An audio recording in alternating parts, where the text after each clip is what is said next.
안녕하세요. 맷셀퍼입니다. 명제라는 단원에서 그죠? 절대부등식이라는 작은 단원이 있었는데 그쪽에서 이제 산술기하 평균이 나왔고 또 이제 하나 더 특이한 형태의 그 절대부등식이 있었어요. 그래서 그 부분들은 본 수업에서 다루기에는 그죠? 그 증명하는 과정은 본 수업에서 다루기에는 굳이 필요한가 싶을 정도고, 그렇다고 또 안하고 증명 안하고 넘어가기에는 조금은 증명하는 방법 정도는 알아줬으면 하는 그런 과정에서 이제 여러분들한테 요거는 이제 추가적으로 찍어 올리는 거예요. 그래서 이 과정을 여러분들이 익힌다라고 하시면 절대 손해보는 일은 없는 강의예요. 그리고 사고력도 좀 많이 확장이 될 수가 있고요. 일단 산수기하 평균을 한번 써보고 증명해 보도록 하겠습니다. A가 0보다 크고 B가 0보다 클 때 쓰는 거고요. 실수일 때 씁니다. 실수일 때 씁니다. 그럼 이때 어떻게 되냐면 A 플러스 B를 2로 나눈 것은 루트 AB보다 크거나 같다라고 되어 있고 항상 써줘야 되는 거 이겁니다. 단 등호는 A는 B일 때 성립한다. 요 말도 꼭 적어 주셔야 합니다. 그러니까 요 등호를 말해요. 이 등호. 이거는요, 이거 두 개 같을 때가 성립한다라는 거예요. 예를 들어서 A도 2고 B도 2라고 해봅시다. 그러면 2 되면 4. 근데 나눠주면 2. 그죠? 2 곱하기 2는 얼마? 4. 루트 4는 얼마? 2. 좌변과 우변이 똑같아집니다. 다른 숫자도 해볼게요. 7로 해볼게요. 7 더하기 7은 얼마? 14. 14를 2로 나누면 7이죠, 그죠? 그럼 7 곱하기 7은 얼마예요? 49죠? 루트 49는 얼마예요? 7이죠. 똑같죠. 그래서 이때 성립을 하고요. 또 다르게 쓴다라고 하면, 표현을 조금 편하게 하면 이렇게 쓸 수가 있어요. 그렇죠? 이 두 가지를 여러분들이 뭐 자유자재로 쓰셔야 돼요. 이거는 뭐 사실 양변에다가 2를 곱한 거랑 똑같죠. 그죠? 요 분모를 없애주기 위해서. 그래서 보통 제가 이걸 언제 이용된다고 말했냐면 최대 최소 구할 때 의외로 많이 씁니다. 최대 최소 구할 때. 일단 제가 이 부분에 대해서 한번 증명을 해보도록 하겠습니다. 자, 일단 증명 과정입니다. 증명. 뭐 다르게 증명하는 방법도 있을 수가 있는데 저는 이렇게 하도록 하겠습니다. A가 0보다 크고요. B가 0보다 크죠. B가 0보다 크죠. 그래서 루트 AB는 뭐랑 똑같냐면 이렇게 각각 루트 A 곱하기 루트 B랑 똑같습니다. 그러면 이제 제가 이 식을 가지고 와서 이제 한번 증명해 보도록 하겠습니다. 2A 플러스 B 이거는요 빼기 루트 AB랑 이렇게 되고 이렇게 됩니다. 이 과정 어디서 많이 본 것 같은데요. 이거를 지금 가지고 왔거든요. 이 과정을 가지고 지금 푸는 건데 이 과정 어디서 봤어요? 어디서 봤냐면 절대부등식에서 AB가 실수이고 A가 B보다 클 때는 A 빼기 B가 0보다 크다라고 했었죠. 우변을 좌변으로 넘기면 이런 형태가 만들어지죠. 그 형태입니다. 지금 아시겠죠? 이 형태가 되고요. 이 상태로 지금 우리가 해결을 하려고 하니까 뭔가 해결이 안 됩니다. 그죠? 그래서 일단 통분을 해주기로 합니다. 통분을 해주면 이렇게 될 거예요. 좀 복잡해지는데 그래도 해보겠습니다. 2분의 A 플러스 B 그 다음에 마이너스 2배의 루트 AB가 됩니다. 통분을 하면 그럼 얘는 어떻게 되냐면 2배의 A 플러스 B 마이너스 2 루트 A 루트 B가 됩니다. 여기서 가져왔어요. 지금 형태를 보니까 제가 지금 써보고 싶은 게 뭐냐면 2차 방정식 전개했던 거 인수분해 그게 좀 생각이 나네요. 물론 이 생각 과정은 안 나는 분들이 많을 거예요. 그래서 꼭 해야 된다 이런 게 아니라 이 방법은 이렇게 방법을 썼습니다 라고 알아주시면 됩니다. 요 a라고 하는 거는 사실 루트 a의 제곱이죠. 그죠? 그 다음에 이 루트 a 루트 b 플러스 루트 b의 제곱을 해주면 거의 완벽하게 어떤 형태가 되냐면 이런 형태가 됩니다. 2분의 뭐가 되는지 감이 오시죠? 루트 a 빼기 루트 b의 제곱이 됩니다. 이거를 지금 여러분들 계산하시면 이렇게 나와요. 그러면 지금 이 부분들은 어떻게 됩니까? 이 부분들이 지금 계산이 돼서 여기 보면은 이제 이렇게 되는 거잖아요. 지금 현재 이 부분이 이렇게 변한 거잖아요. 그렇기 때문에 이걸 그대로 따라온다라고 하면 이게 0보다 크거나 같다라고 되는 거죠. 그래서 이게 0보다 크거나 같다가 됐기 때문에 이제 OK가 됐기 때문에 이제 남는 거는 따라서 이 A 플러스 B가 그죠? 이것보다 어떻다? 크다라는 걸 우리가 알 수가 있었어요. 그리고 이제 챙겨야 될 것은 단 등호가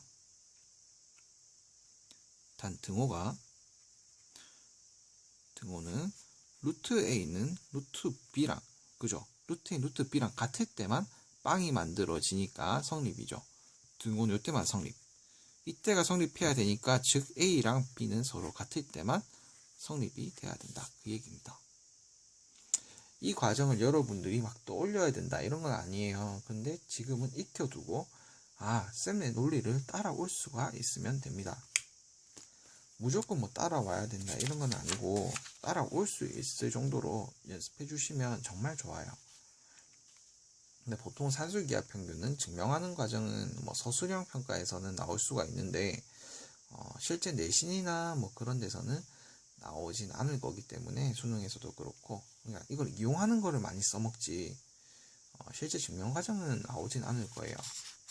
서술형을 제외하고. 자, 그 다음에 또 제가 절대부등식이라고 해서 여러가지 절대부등식이라고 해서 3번으로 알려줬던 식이 있었습니다. 어떤 거냐면 이런 거예요. 두 실수 AB가 있으면 두 실수 초점이 살짝 안 맞네요. 두 실수 A, B에 대해서 잠시만 초점 좀 맞출게요. 네, 두 실수 A, B에 대하여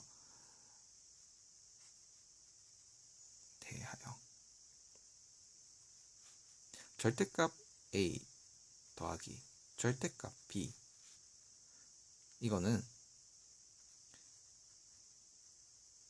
이거다라고 얘기가 나와요. 이것보다 크다라고 나와요. 그 다음에 단 등호는 이거라고 나오는데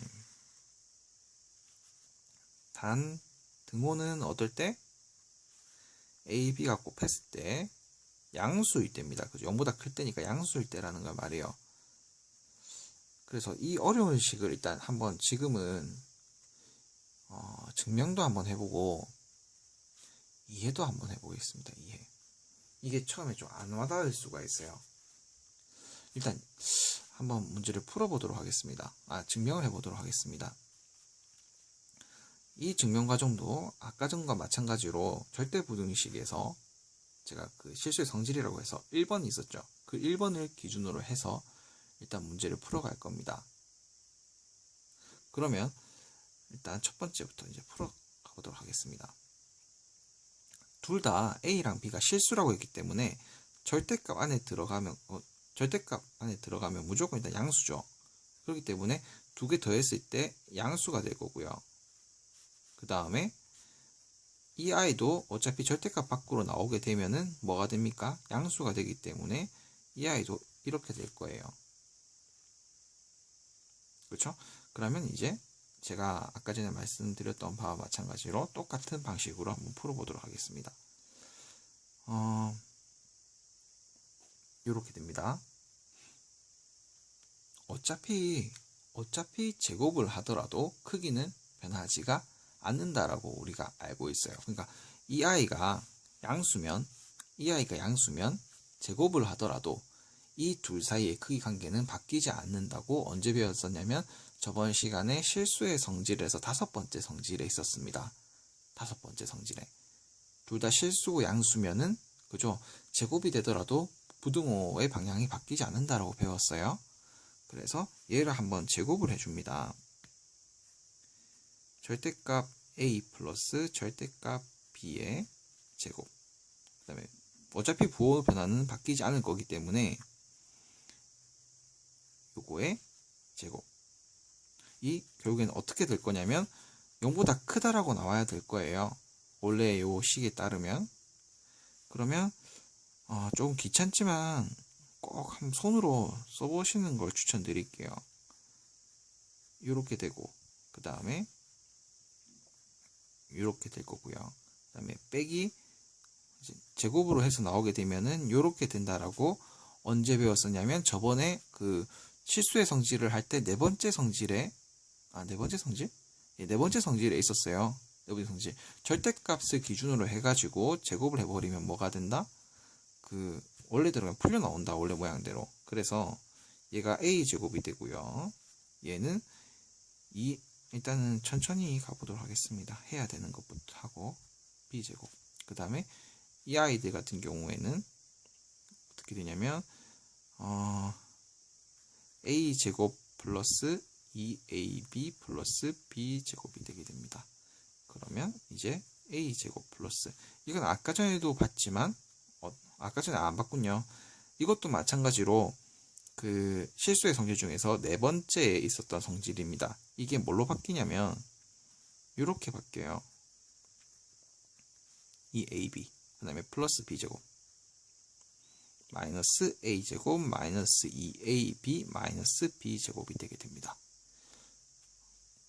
자, 일단 지울 거 지우고 보도록 하겠습니다. 이거 지워지고 요거 지워져요. 그렇게 되면 남는 게 2ab 빼기 2ab가 되게 되고 2로 묶어버리면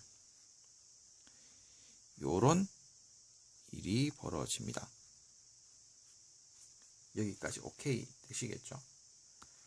자, 근데 이제 여기서 이제 문제가 생기는 거야.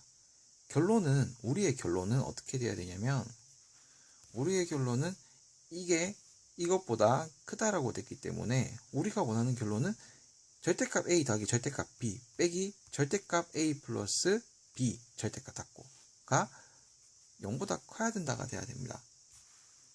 근데 지금 현재 이런 결과가 나왔어요. 그러니까 얘가 0보다 크거나 같다라고 되어야지 문제를 이제 우리가 증명을 다 완벽하게 한 거야. 그런데 참 이 둘 간의 크기 관계가 문제잖아요. 한번 보도록 할게요. 만약에 지금 우리가 그냥 AB가 실수라고만 했기 때문에 뭐 A가 음수여도 상관없고 B는 양수여도 상관이 없어요. 그럼 제가 만약이라고 얘기를 두겠습니다. 만약 A가 마이너스 5고 B가 3이라고 생각을 해볼게요. 오케이? 그러면 얘는 얼마냐면 마이너스 15가 되기 때문에 얘는 이게 15가 되죠. 그런데 A, B는 얼마냐고 물으면 마이너스 15가 됩니다. 그렇기 때문에 이 경우는 제가 이제 설명을 드린다고 하면 A, B 절대값 이거는요 항상 요거예요. 만약에 A랑 B가 전부 다 양수다. 양수면은 똑같아지겠죠. 근데 A랑 B가 또 음수다. 또 당연히 똑같아지겠죠. 그런데 A랑 B가 하나는 양수고 하나가 음수가 돼버리면 이제 크기 차이가 발생하게 됩니다. 왜냐면 얘는 음수가 될 거니까 그러면. 그래서 이게 적용이 되기 때문에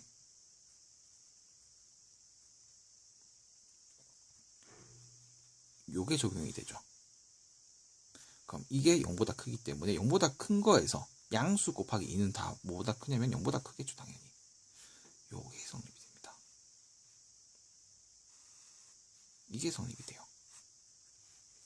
그러면 이제 아까 전에도 제가 말씀드렸지만 이 식은 지금 요 형태는 그죠? 아까 전에 우리가 배웠던 실수의 성질들에서 쭉 이어진 거기 때문에 이제 실수의 성질에서 5번이 있었죠. 그 제곱이 또 이제 안에 있는 애들이 그러니까 A랑 B들이 실수의 성질 5번에 어떤 게 있었냐면 A랑 B가 둘 다 이제 실수고 양수일 때 어떻게 되냐면 이 성질을 그대로 빼왔단 말이죠. 근데 요거였었단 말이죠, 요게. 그렇기 때문에 지금 현재 제곱으로 했을 때 A제곱 빼기 B제곱이 0보다 크거나 같다라고 얘기를 했기 때문에 이거는 이제 어떻게 되냐면 A가 B보다 크다라고 할 수도 있다라는 거죠. 크거나 같다라고. 그래서 되는 겁니다. 좀 증명 과정이 어떻게 보면 조금 복잡해 보일 수도 있는데 실제로 여러분들이 이제 문제 풀 때는 이게 필요 없어요, 과정이. 그런데 이렇게 쓰일 수도 있구나. 절대부등식 제가 설명하면서 실수의 성질에 대해서 설명을 했는데 그게 이렇게 쓰이는구나. 이렇게 이해를 하셔야 돼요. 그래야 나중에 뭐 네모 박스가 있어서 그 안에 또 작은 기역, 니은띠 박스 맞추는 것도 할 수가 있고 그래요. 굉장히 복잡하게 보이는 부분이긴 한데 그게 왜 복잡하냐면 머릿속에서 체계적으로 정리가 안 되어 있으면 복잡한 거거든요. 이게 머릿속에서 체계적으로 잘 잡혀 있으면 방금 전에 제가 말씀드렸다시피 뭐 실수의 성질 중에서 몇 번째를 이용한 거구나, 뭐 몇 번째라고 할 것까지 외울 필요는 없지만 실수의 성질 5개가 있는데 그 5개 성질 중에서 어떤 하나를 이용한 거야. 그래서 이걸 이용해서 풀어나가네. 그리고 조건이 그때 뭐였었냐면 여기도 여러분들이 제가 그때 조건에 써드렸는데 뭐 0보다 클 때가 있고요. 그 다음에 A랑 B랑 뭐 같을 때가 있고요. 뭐 그래요, 그죠? 그래서 그런 것들을 이제 이것도 보면 이게 조건이 지금 나와 있고요. 이 조건들을 딱 잡아가지고 탁탁탁 풀어나가면 되는 부분들이에요. 굉장히 좀 세부적인 암기를 요구하는 겁니다. 나중에 뭐 배우게 될 것들은 공식 대충 외워버리면 잘 까먹지도 않고 그러는데 지금 이 부분들은 공식을 여러분들이 암기를 좀 게을리 해버리면 좀 틀리기 아주 좋은 그런 부분이에요. 그리고 또 이제 제가 말씀드릴 부분은 명제라고 하는 파트가 정말 교과서적인 개념만으로 풀기에는 좀 벅차요. 그러니까 요 단원에 한정돼서만 풀기에는 좀 벅차요. 한 개의 문제집으로도 해결이 안 돼요. 그래서 문제를 좀 여러 개 다양하게 풀어보고, 그리고 항상 제가 말씀드리는 것이요, 요 앞 단원에 대해서는 이전 단원에 대한 복습이 굉장히 잘 되어 있어야 됩니다. 집합 단원도 그렇지만은 2차 부등식, 판별식, 2차 함수, 1차 함수, 1차 부등식, 1차 방정식 뭐 이런 것들 굉장히 잘 되어 있어야 되고 실수체계도 마찬가지고요. 이런 부분들을 이제 조금 연습을 많이 하셔서 문제를 풀면 이제 생각보다 문제가 풀리긴 하는구나 라고 느끼실 거예요. 그럼 이걸로 명제라는 단원에 대해서 마치도록 하겠습니다.